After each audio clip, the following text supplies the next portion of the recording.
hope you're all really well. Welcome back to my channel. If you're new to my channel, which I know a few of you are because I've had a few new subscribers in the last month, then my name is Lucy and this is going to be a May favourites video. So I'm going to cut this beginning short, I'm not going to ramble, and I'm going to jump straight into it. I feel like I haven't done a favourites video in ages, so there is quite a lot to get through. So my first product was a bit of a cult product a good few years ago now, and it is the roche-possay. I always think I'm saying that wrong. roche-possay Effaclar Duo. I hope I've said that right anyway. It is basically a cream that helps to blur imperfections, and I really think this has been helping my acne scarring so much. I must admit that I got this product when it was a cult product, good, I'd say like 3 or 4 years ago now. I really didn't like it. I actually felt like it broke me out, but I was given this tube by my friend and she said it's really good, give it a go, and this time round I absolutely love it, and it's done the complete opposite. In fact, it hasn't broken me out at all. It just feels so gentle on my skin, but it also makes a really nice base for makeup. So I've been using this after my shower. I've been putting this on and then letting it settle in and then putting moisturiser over the top of it. I don't know if that's the way you should do it, but I don't find it moisturising enough to use alone, so I will use a moisturiser on top. But I just find that that combination really works for my skin. The appearance of my scars is a lot better. My pores seem to shrink when I use it, and yeah, I just think it is an all-round really good product. I have absolutely no idea how much it is. I don't think they are mega cheap, but you can still find them in Boots, so they aren't like really high end. But yeah, however much it is, whatever the price, it's well worth the money, and I will 100% be repurchasing it. My next favourite is actually also from the same brand, La Roche-Posay, and it is this, and it's called Anthelios, I don't know if that's right, Anthelios, and it's basically a factor 50 plus sun cream for children, and you can use it on adults as well, but I've been using it on Harry's skin. I've actually only been using this from the last week, so this is a bit of a cheap favourite, but it is an absolute favourite already. You know what it's like if you're a mum and you've got a 3-year-old, a 2-year-old, a 1-year-old, you'll know how difficult it is to put sun cream on, and I do normally prefer spray sun creams because you can kind of run after them and spray it all over them, but when Harry does stay still, I really enjoy using this. It is one of those creams that is completely non-greasy.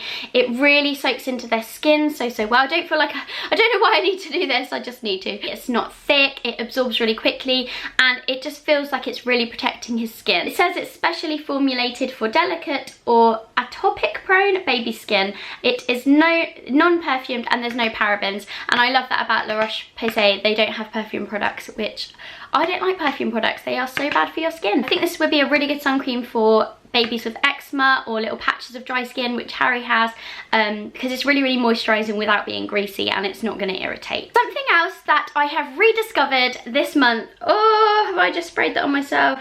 No, I'm okay. I thought I just squirted it all out on my lap. Yeah, I've completely rediscovered this, and this is the Aussie 3-minute miracle treatment. My hairdresser Lucie told me to get this, and she said it is amazing, and she wasn't wrong. It's absolutely insane. My hair, I haven't washed this in about 4 days. You might be able to tell, but I can't. But yeah, and I just feel like my hair feels so clean and so soft after using this. I'm a little bit weird. I never really like using treatments on my hair. I just don't really ever feel a benefit from them. I actually often feel like they leave a really heavy residue in my hair and it feels greasy, and I just don't really ever see a benefit from it. So I was a bit dubious to try this, but I'm so glad I picked it up and tried it because it's so good. You leave it on from 1 to 3 minutes. I think I left it on for about 2.5 minutes in the shower, and then I just rinsed it off, and it didn't leave anything in my hair. You can get different ranges. This one is the colour one because I have got colour in my hair, and I just feel like my colour really is showing through since using this. And yeah, there's not really much more I can say about it. Oh, it smells amazing. This one's got Australian wild peach extract. If you haven't used any Aussie products before, then you need to pick them up. They smell incredible. My hair smells insane. So yes, really loving that this month. The next one has been a favourite for a good few months now. I purchased it just after Christmas, but I decided to add it into my favourites this month because I think it has just been an underrated product. And that product is this MAC highlighter. It's called the Double Gleam Extra Dimension Skin Finish, and it is just a simple highlighter. It's powder form, it lasts forever. I've had this since Christmas and I use it every single day. People always say, where is your highlighter from? It looks really nice. It picks up really well on camera, in photos. I don't have to do any sort of editing to my highlight. Yeah, it's just a really good highlighter. It lasts absolutely all day. It's not too sparkly. You know what highlighters can be like. It's not too sparkly. It lets your foundation and everything else underneath shine through, but it still gives you that sort of glossy look on your cheekbones. I hope I've described that okay. But yeah, it's not too pinky, it's not too white. It's just the perfect highlighter for me. But yeah, if you ever wondered what highlighter I use, this is the bad boy. This is the last like makeup-y skincare type item, and it is the Rimmel Kate lipstick. I'm not sure what this range is called. I wonder if it says on it. No, it doesn't say on it. It's not a matte one, it's kind of shiny, which is maybe why the packaging is shiny, but I just think it looks really cute in that packaging. Really nice. This shade is called Boho Nude, and I'm wearing it now. I don't really wear lipsticks that much, don't know if you've ever noticed, but I just don't really enjoy lipsticks on my lips. I don't know if it's because I've got 2 freckles on my lips, and I always think that when I wear a lipstick and I cover them up, my face doesn't look right. I don't know if that makes any sense at all. My face just doesn't look like my face, and I don't really like my teeth, so I always think that lipstick draws attention to your teeth. I don't know, but so I prefer like nudie lipsticks to reds, and this for me is my absolute perfect nude. Sorry, that looks absolutely disgusting. I can't believe I've just showed you that close up. But yeah, you get the gist. It's on my lips. It's quite pinky, it's got brown tones in it, and yeah, it's really comfortable to wear. Rimmel, so it's not really expensive, and you can pick it up in Boots and Superdrug, and you know, yeah, there's not much more I can say about the lipstick. Next up has got to be my absolute favourite of favourites in this whole favourites video, and it is the Google Home. I'm sure you've probably seen this advertised on TV. I just wanted to say that I was sent this. I wasn't sent it to review it at all. I was just sent it to give it a go. I was not paid to talk about it. I wasn't paid to do a blog post or video or anything like that. But I genuinely love it. I received it and I thought, I am never going to use that. I am not interested in these things that you talk to turn your lights on, because I don't have the special lights that you turn on. And I just thought, I'm not going to use it because I've got my phone for it. But upon reading the paperwork for the Google Home, I realised that what they are trying to do is actually a really good thing and something that I need to do. So basically the Google Home tagline is be more at home, and I really like that. So the whole thing about turning your lights on is obviously a bit of a novelty thing. You have to have special lights to be able to do it, but it's quite cool. But it's basically meant to help you to stay off your phone a little bit, which we could all do with a little bit. And you can ask it things like you would ask your phone Google. Unfortunately, I've had to unplug this to be able to show you, so it's not going to work, but I'm going to insert a clip of us using Google Home in a second. Okay Google, give me an inspirational quote.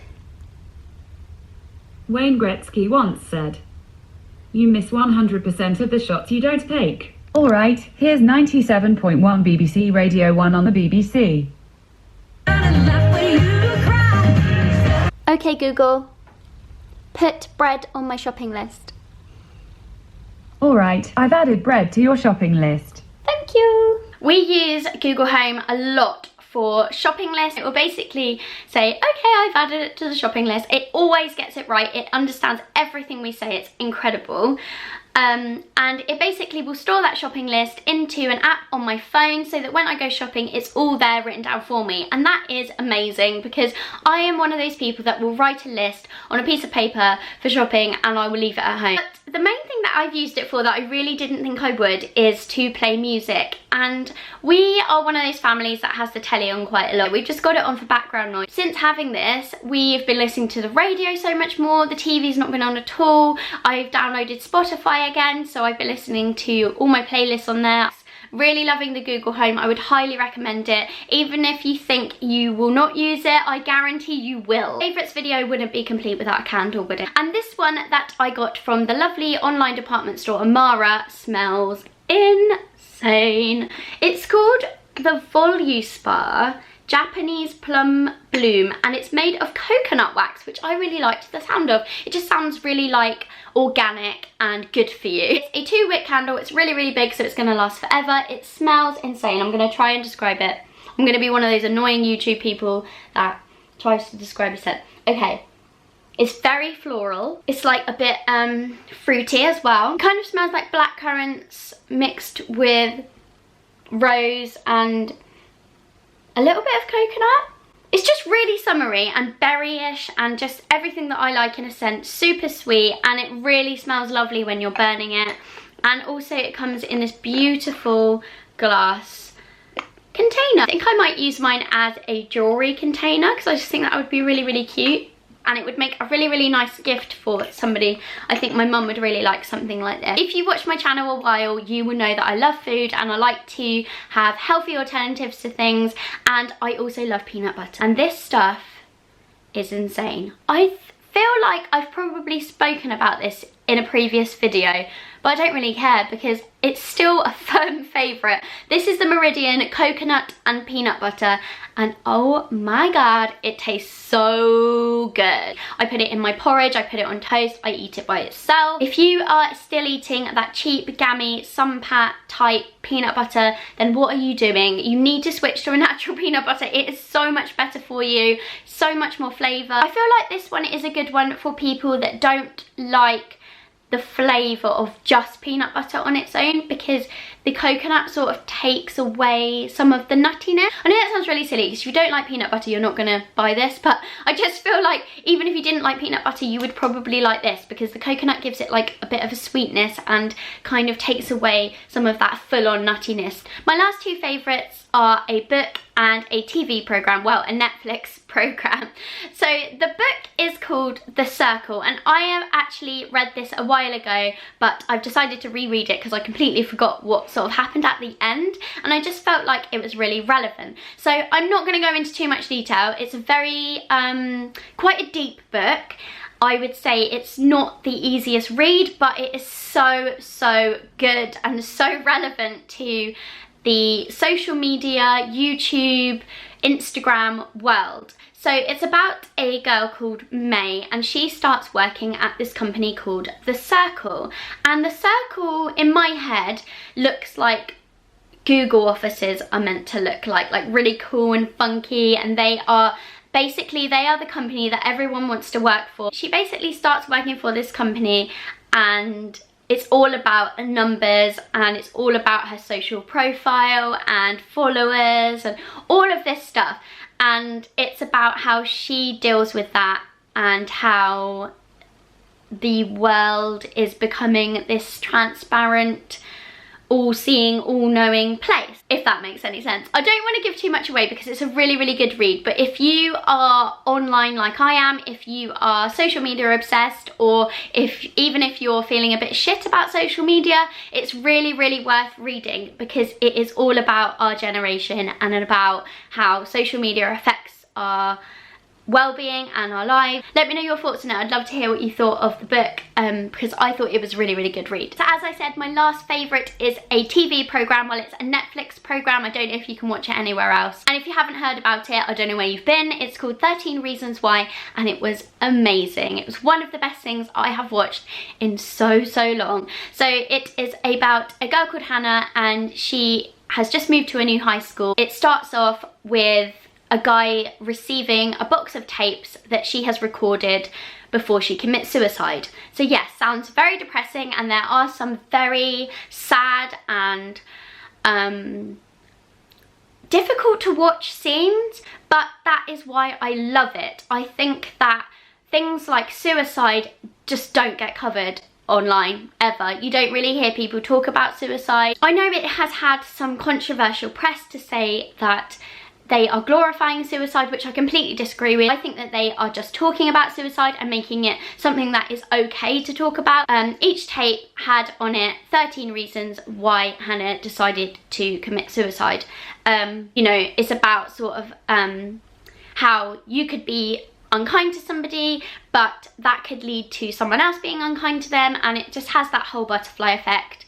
And something like that could happen by the end of it. I just really liked how it was obviously aimed at young kids at school who are perhaps being bullied or thinking about suicide, and I just thought it was really well done. So that's it, guys. I'm really sorry if that was really long. I'm in a really rambly talky mood today, so I feel like that went on forever. If you like this video, give it a thumbs up. Let me know of any other video requests you have. I love knowing what you guys like to watch, and I'll see you in my next video. Thanks for watching. Bye.